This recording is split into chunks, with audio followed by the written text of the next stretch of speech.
아멘. 귀한 찬양 감사합니다. 오늘 비가 좀 많이 내리는데 성경학교 수련회가 이제 시작이 본격적으로 됩니다. 기도 많이 부탁드리겠습니다. 우리 좌우에 계신 분들 또 자기 자신에게 잘 되고 있습니다, 잘 될 겁니다 하고 그렇게 축복해 주시기 바랍니다. 예. 감사합니다. 예. 예루살렘의 비전, 영광스러운 예배 공동체 비전 마지막 시간입니다. 이스라엘 백성들은 아주 독특한 그런 민족입니다. 하나님이 빼신 바 되어, 불러내신 바 되어 그의 것이 되었고, 그 말은 다른 말로 하면 예배를 위한 민족과 나라라는 것입니다. 예배를 위해서 구별했다는 것이죠. 그렇기 때문에 이 예배라는 것은 이스라엘 사람들의 그들의 정체성, 또 더 나아가서는 전부 생명이라고 볼 수가 있습니다. 자, 그러나 우리도 마찬가지입니다. 우리는 예수 그리스도의 그의 부르심을 따라 이제 새로운 이스라엘, 택함을 부름을 받은 사람입니다. 그렇다면 이 이스라엘 백성들에게 예배가 중요한 것처럼 우리에게도 예배가 전부와 생명이 된다는 것입니다. 제가 목회를 하다 보면요, 여러 부분에서 부족함이 없는 분들 많이 만나뵙니다. 근데 그 가운데 예배가 무너진 분들을 가끔은 봅니다. 분명한 것은 당장은 괜찮습니다. 그러나 결국은 문제가 오게 돼 있습니다. 뭐 오래 믿은 것이나 내가 중한 직분을 받은 것이나 또 예배가 없는 열심과 공로를 가진 것들은 아무 소용이 없습니다. 마치 뿌리가 없는 화초와 같은 그런 형국인 것입니다. 저는 예배 가운데 있는 여러분들이 영과 진리로 예배드리는 예배자가 되시고 하나님의 얼굴을 구하는, 하나님의 은혜를 구하는 그런 예배자가 되기를 원합니다. 자, 오늘 이제 말씀을 보시면 예배에 대해서 하나님이 조금 이해가 안 되는 부분을 말씀하세요. 그것은 광야에서 제사를 예배를 드리라 하는 것입니다. 사실은 이 말씀은 5장 3절에 이미 모세가 바로왕에게 이런 얘기합니다. 히브리네 하나님이 우리에게 나타나셨은즉 우리가 광야로 사흘 길쯤 가서 우리 하나님 여호와께 제사를 드리려 하오니 가도록 허락하소서, 이렇게 얘기합니다. 하나님이 광야로 가서 제사를 예배를 드리라는 것입니다. 근데 이제 오늘 27절 말씀에도 보면 다시 한번 이 모세가 또 동일하게 사흘 길쯤 가서 우리가 제사를 예배를 드릴 수 있도록 해달라 얘기합니다. 자, 그런데 바로, 그러니까 세상의 상징인 이 바로는요, 25절에 보시면 뭐 그렇게 광야까지 가가지고 고생할 필요가 있느냐, 여기서 그냥 가까이서 이 자리에서 예배를 드리라, 이렇게 이제 얘기를 하죠. 자, 그러나 하나님은 굳이 이 모세를 통해서 이스라엘 백성들이 광야를 가야 된다. 또 특별히 여러분 아신 것처럼 뭐 광야길 사흘길쯤 가는 것이 아니고 나중에 이제 출애굽을 하고 난 이후에는 40여 년을 광야 길을 가야 됩니다. 근데 그 길은 엄밀하게 말씀드리면 성막이 이끌어가는 예배 길이었어요. 그러니까 어떤 면에서는 우리의 예배는 광야의 예배가 돼야 된다는 것입니다. 자, 그렇다면 하나님께서 왜 굳이 우리에게 이 광야에서 예배를 드리라고 하는 것일까요? 먼저는 하나님은 이 광야를 통해서 하나님을 의지하는 것만이 예배라고 말씀하세요. 자, 역사를 조금만 제가 간략하게 설명드리겠습니다. 여러분 아신 것처럼 요셉이 애굽의 총리가 되고 난 이후에 야곱이 그의 식솔들, 그의 가문을 다 이끌고 애굽에 내려갔습니다. 그래서 굉장히 번창을 했죠. 근데 문제는 이 요셉을 알지 못하는 왕이 거기에 세워졌을 때 그때부터 아주 어려움이 생겼습니다. 이 이스라엘 사람들이 바로 왕의 종이 되어서 노예가 되어서 그 땅에서 이제 온갖 고역을 당하죠. 자, 그런데 여러분 이 말씀이 여러분 잘 한번 생각해 보시면 이 애굽의 종노릇을 하였다는 것은 바로 하나님만을 신뢰하고 의뢰해야 되는 이 이스라엘 백성들이 이 바로왕에게 복속이 되어서 자기의 삶을 하나님께 의지하는 것이 아닌 바로왕을 의지하는 존재로 전락을 했다는 것입니다. 그래서 이 시간 하나님께서는 광야 길로 나가서 너희가 나를 예배하라는 것입니다. 전적으로 그 너와 나와의 관계 속에서 네가 나를 신뢰하는 자리, 네가 나를 의뢰하는 자리로 다시 나오라고 말씀하고 있는 것입니다. 잘 보시면 이 이스라엘 백성들이 애굽에서 생활, 종노릇 한다는 것이 편하지는 않았을 것입니다. 굉장히 피곤했을 거예요. 그러나 모든 필요를 바로로부터 구했던 곳이 바로 애굽입니다. 그러나 이 광야는 여러분 아시다시피 내가 구하는 것을 구할 수 있는 것이 아니라 필요하지만 모든 것을 구할 수 없는 곳이 광야입니다. 애굽에서는 비록 속박의 생활을 하였지만 그들이 먹을 것, 또 마실 것, 입을 것을 다 바로로부터 받을 수 있는 곳이 광야였습니다. 그러나 광야에서는 이제 그들이 먹고 마시고 입는 모든 하루하루, 그러니까 생존 자체가 자기 스스로는 할 수 없는 것이죠. 그래서 이 광야는 어쩔 수 없이라도 내가 의지하던 그 바로왕도 소용없고, 또 애굽 땅에서 자기들 익혔던 그 벽돌을 굽고 또 그리고 벽돌을 쌓던 그 기술조차도 소용없이 오직 하늘의 문을 여시고 만나를 내려주시고 또 바람을 몰아오셔서 메추라기를 먹게 하시며 반석을 깨뜨려서 생수를 마시게 하시는 하나님만 의지해야 되는 곳이 바로 광야인 것입니다. 여러분 한번 잘 돌아보십시오. 우리 자신도 마찬가지입니다. 우리가 삶을 살 때에 때때로 하나님이 우리의 삶에 광야를 배치하실 때가 있어요.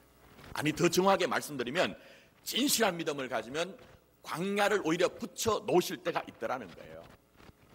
그러면 우리는 하나님, 내가 이렇게 하나님 앞에서 믿음의 삶을 사는데 왜 광야가 있습니까? 라는 의문을 가지지만 하나님은 그 광야를 통해서 우리를 반드시 하나님만을 의지하는 사람을 만들어 놓겠다는 하나님의 집념과 열심이 여러분에게 있는 것입니다.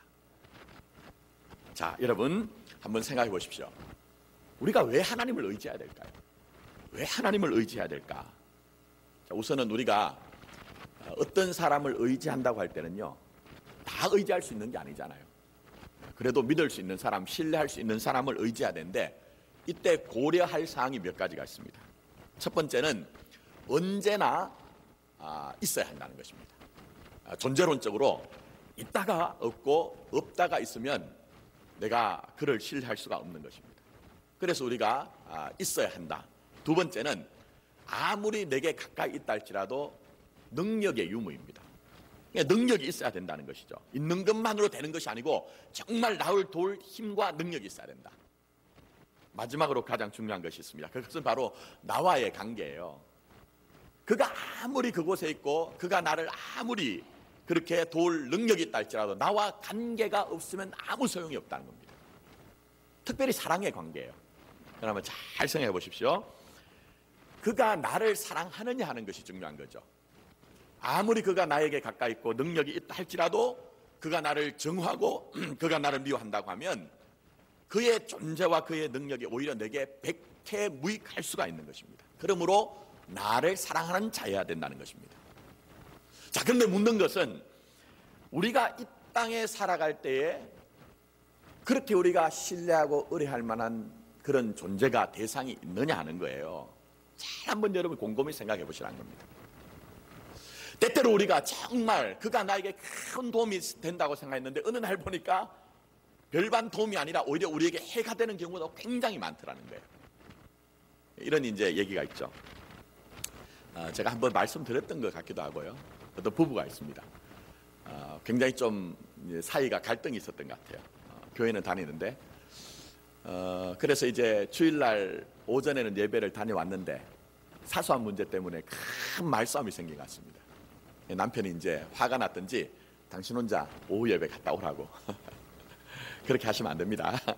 그러고는 이제 자기는 집에 있었는데 아내가 오후 예배를 갔다 오더니 얼굴이 환해지면서 자기한테 너무너무 극진히 잘하는 거예요. 정말 극진히 잘하는 거예요. 이 사람이 왜 이럴까 궁금하기도 하고, 분명히 이 아내가 예배를 가서 큰 은혜를 받았기 때문에 나한테 이렇게 잘하는 거야, 목사님 덕분인 것 같다 생각을 하고 주중에 목사님을 한번 찾아갔어요. 그래서 얘기합니다. 목사님, 저희 아내하고 지난주에 사실은 좀 어려움이 있었는데 오후 예배를 갔다 오더니 저희 아내가 저한테 너무 극진히 잘해서 제가 올 이 한 주는 너무 행복하게 지냈습니다. 혹시 목사님 지난주 오후 예배에 설교 내용이 어떤 것이었습니까? 그렇게 물었어요. 그랬더니 목사님이 아주 난감한 얼굴을 하더니 하시는 말씀이 원수를 사랑하라였습니다.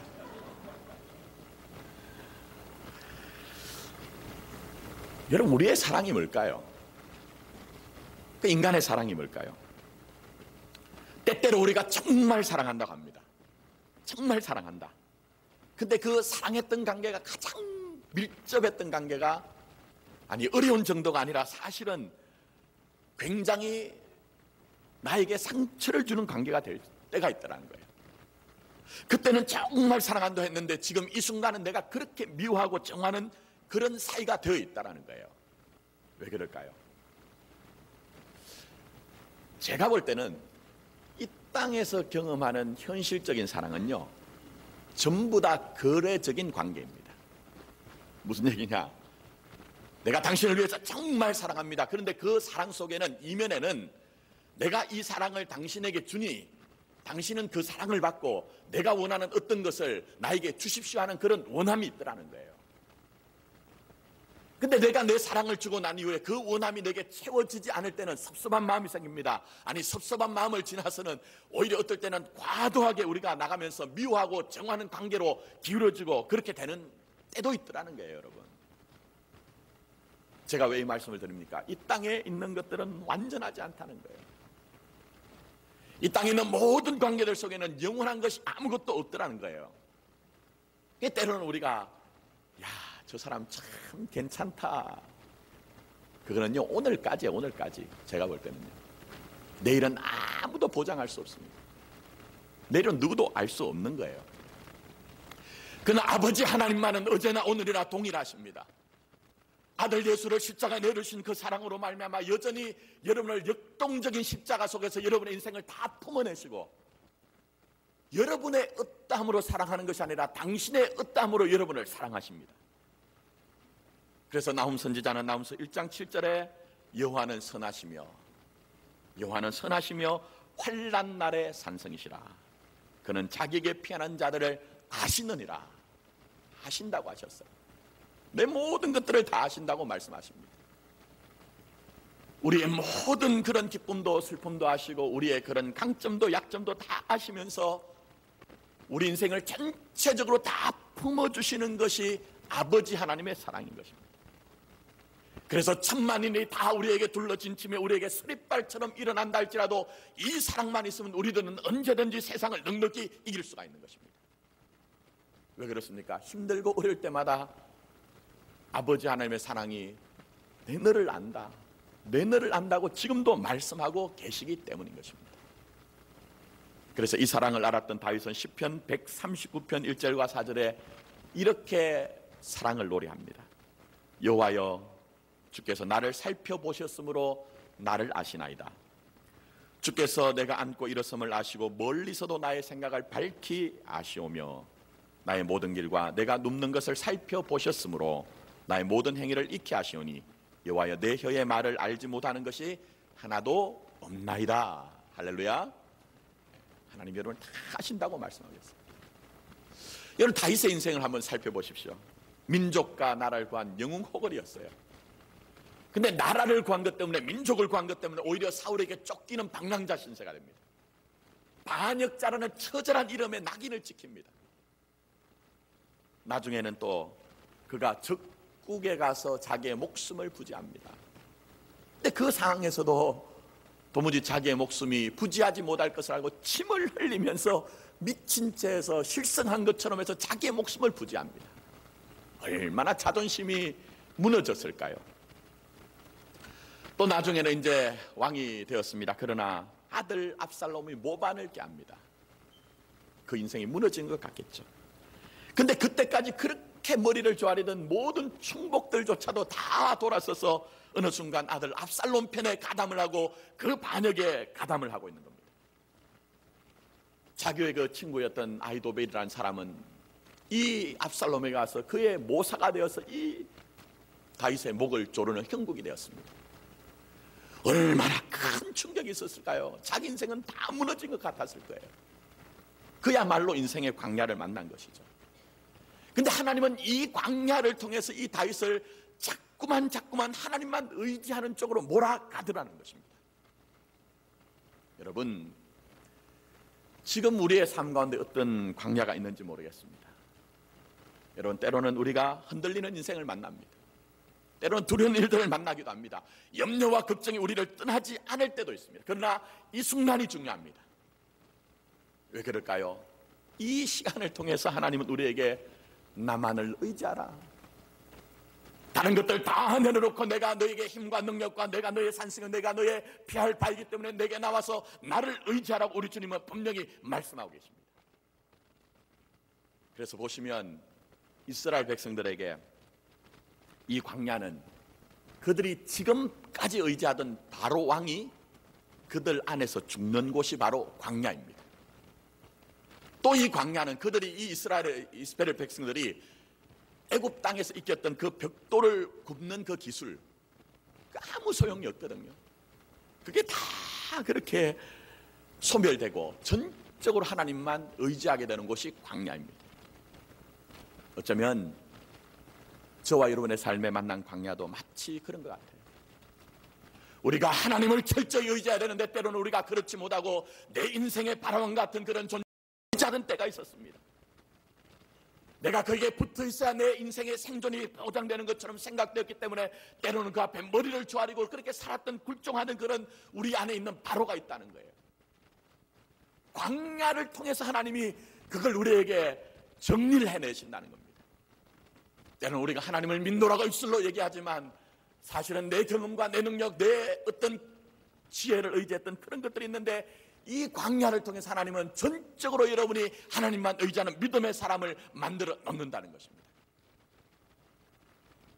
오늘 예배 가운데 있는 저와 여러분들이 정말 광야로 나가서 내 인생의 광야 가운데서 홀로 하나님과 나와의 관계 속에서 하나님만을 의지하는 참된 예배자가 되기를 예수님의 이름으로 축복합니다. 자, 더 나아가서 하나님은 이 광야를 통하여 예배는 하나님께서 걷게 하신 길을 가는 것이라고 말씀하세요. 자, 신명기 8장 2절 봅니다. 내 하나님 여호와께서 이 40년 동안에 내게 어떤 길을 걷게 하죠? 광야 길을 걷게 하신 것을 기억하며 그렇게 했습니다. 또 6절 중반에도 보면 그의 길을 따라가며 얘기했습니다. 광야의 원칙이 있습니다. 그것은 이끄시는 자이신 하나님을 따라가는 거예요. 내가 내 생각과 내 판단과 내 계획을 따라서 내가 정한 곳을 가는 것이 아니라 내 모든 길을 인도하시는 하나님이 가라고 하신 것을 아멘하며 거기에 순종하는 것이 광야길의 그 삶이라는 것을 우리에게 말씀하고 있는 것입니다. 사실 여기에 나타나는 길이요, 우리가 다 이해될 수 있는 것은 아닙니다. 이 출애굽의 경로 속에서 가나안 땅까지 가는 데는 한 3가지 경로 길이 있습니다. 첫 번째는 바닷길입니다. 이 바닷길은 애굽의 군대가 이 소아시아 지역을 원정 나갈 때 쓰던 군사도로였습니다. 굉장히 잘 닦여진 길이에요. 첩경, 빠른 길이었어요. 그 다음에는 두 번째로는 이제 술길이라고 하는 길인데 이것은 고대 애굽인들이 동쪽에서 오는 무역상들과 무역을 하기 위해서 만들어 놓았던 길입니다. 이 길도 최단거리 코스였습니다. 광야로 하나님이 몰아가시면 어떤 면에서 조금 더 빨리 갈 수 있는 그 길을 하나님이 보내주셔야 되잖아요. 하나님이 그렇게 하시지 않았어요. 세 번째 길, 가장 먼 길을 하나님께서 이스라엘 백성을 보내십니다. 시내산을 거쳐서 광야를 거쳐서 홍해를 건너서 최고로 먼 그 길을 가게 하십니다. 앞에 첫 번째 길과 두 번째 길은요, 천천히 걸어가도 한 주만 갈 수 있어요. 근데 이 세 번째 길은 하나님께서 그냥 그 먼 길을 가게 하시는 것뿐만 아니라 40년 동안을 그렇게 하나님께서 뱅뱅 돌리시면서 광야길을 통과하게 하시거든요. 여러분, 만약 내가 그런 길을 하나님이 가라고 한다면 할렐루야, 하나님 감사합니다. 다 알지 못하지만 이해하지 못하지만 내가 거기에 아멘하며 기꺼이 감사하며 가겠습니다라고 여러분 하실 수 있으시겠습니까? 저는 목사이지만 사실은 하나님이 그런 세 번째 길, 첩경을 두고 그렇게 빠른 길을 두고 하나님이 다른 길로 돌아가려고 하면 그런 감사가 나오지 않을 것 같아요. 그래서 여러분 아시는 것처럼 이스라엘 백성들 가는 곳마다 하나님 앞에 불평하죠. 하나님, 왜 이렇게 길이 먼 것입니까? 왜 이렇게 험한 것입니까? 우리를 이 광야로 다 몰아내셔서 우리를 죽게 하시는 것입니까? 그래서 모세에게 돌을 들어서 모세를 돌로 치려고 하면서 애굽으로 돌아가려는 그 마음도 가지고 있잖아요. 근데 이게 과연 이스라엘 사람들만의 모습인가? 그들의 모습인가? 이 속엔 우리의 모습이 있습니다. 우리도 때로는 이해되지 않는 길을 가라고 하실 때, 원하지 않는 그 길을 우리가 만나면 때로는 쉽게 속단하고 원망하고 불평하고, 심지어는 하나님이 가라고 하신 곳을 가는 것이 아니라 내 마음에 원하는 것, 내가 계획으로 세운 그 길을 가고자 하는 우리의 분명한 시도가 있잖아요. 근데 하나님이 구원받은 하나님의 백성은 그대로 놔두지 않더라는 거예요.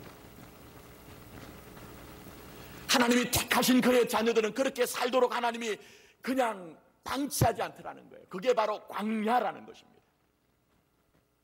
여러분 잘 생각해 보십시오. 광야가 무엇입니까? 광야만이 만드는 인격이 있습니다.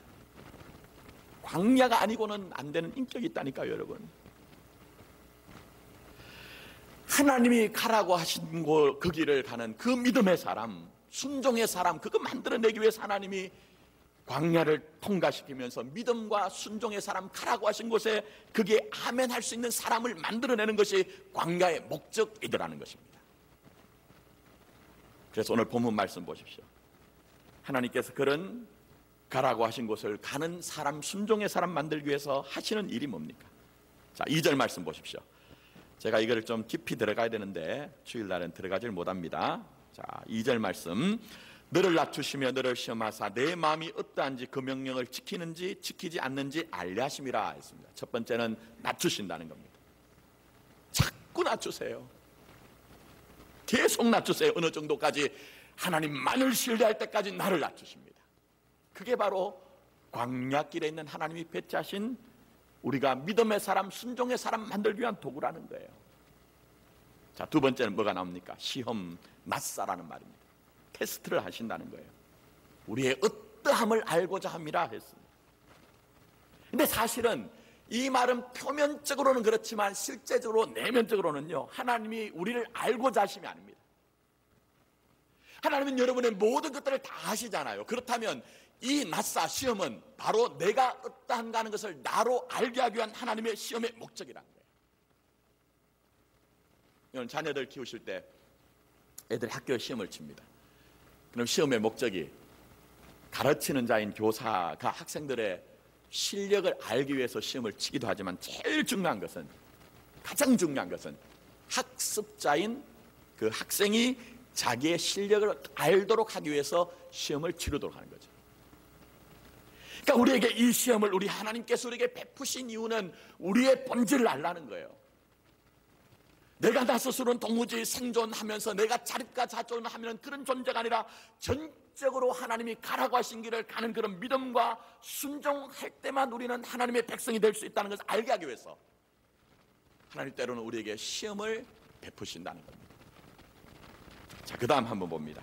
자, 2절 지나서 3절입니다. 너를 낮추시며 너를 줄이게 하시며 또 너도 알지 못하며 내 조상도 알지 못하는 만나를 내게 먹이신 것은 뭐라고 했습니까? 사람이 떡으로만 사는 것이 아니요 여호와 입에서 나오는 모든 말씀으로 사는 줄을 내가 알게 하려 하십니다. 무슨 얘기일까요? 그냥 우리는 먹고 사는 문제만 해결되면 다 되는 줄 알았는데 광야길 가면서 내 영혼의 문제가 중요하더라는 거예요. 광야길을 거치면서 내 겉사람의 문제만 해결되는 것이 중요한 것이 아니라 내 속사람의 그 비어있는 그 공허함을 내가 채우지 아니하고는 내가 절대로 광야길을 이기지 못한다는 거예요. 그래서 하나님은 이 광야길을 통해서 하나님 나에게 내 영혼을 살리는 하나님의 말씀을 주옵소서, 이 상태를 만들어내더라는 것입니다. 여러분의 인생의 광야에서 하늘 만나를, 말씀을 삼하는 여러분의 삶이 되기를 원합니다. 4절입니다. 이 40년 동안에 내 의복이 헤어지지 아니하였고 내 발이 부르트지 아니하였느니라.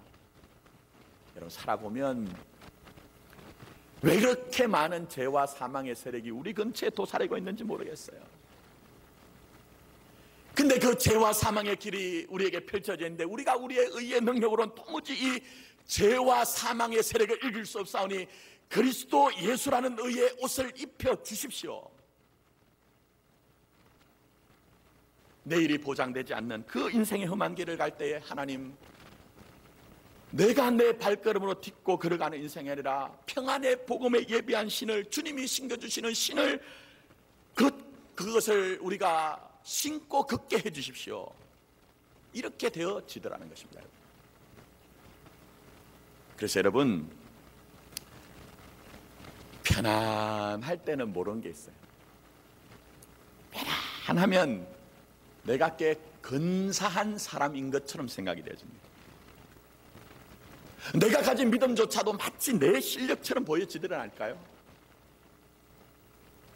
근데 그 인생의 좁고 험한 길을 가다가 보면 드디어 내가 어떤 존재인가 알게 됩니다.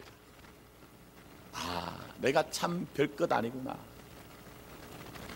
내가 인생의 장식물과 빙패물을 가지고 내가 대단한 사람인 줄 알았는데, 하나님, 나는 하나님 없이는 도무지 안 되는 인생입니다. 하나님, 내 인생에 동행해 주십시오. 이제는 그 광야길 가운데 하나님이 가라고 하신 길을 가겠습니다. 내 생각과 내 판단의 길을 가는 것이 아니라 정로해 주신 그 길을 가는 믿음의 사람, 신뢰의 사람, 순종의 사람이 되어지겠습니다. 이것 광야 40년 동안 하나님이 만들어 놓더라는 거예요. 여러분, 우리 교회가, 공동체가 당하는 여러 가지 일들, 지금까지 힘들고 어려운 일들, 그것 통해서 어떤 교훈을 얻으셨습니까? 여러분이 그 치열한 삶의 현장에서 만났던 그 여러 가지 광야 같은 인생의 문제 가운데 어떤 것들을 여러분이 깨달아 오셨습니까? 광야 길은 여러분을 믿음의 사람을 만드는 길입니다. 하나님은 오늘도 여전히 우리에게 네가 믿는 사람이 되길 원한다, 나를 믿으라고 말씀하고 계세요. 너의 모든 운명이 내게 있다고 말씀합니다. 네 과거가 내게 있는 것처럼 네 현재도 네 미래도 다 내게 있는 것이다. 나를 믿어라, 나를 의지해라. 내 짐을 다 내게 위탁하고 믿는 사람이 되라고 우리 주님이 지금 우리에게 말씀하고 있습니다. 떠나서 우리 주님은 순종하기를 원하고 있습니다. 내가 정한 그 길을 바라보고 내가 내 판단과 내 계획과 내 경륜을 가지고 가는 것이 아니라 주님께서 가라고 하신 그 길을 비판하지도 않고 논의하지도 않고 멀리 가지도 말고 방황하지도 말고 가라고 하신 그 길을 가는 믿음의 사람이 되기를 원하고 있습니다.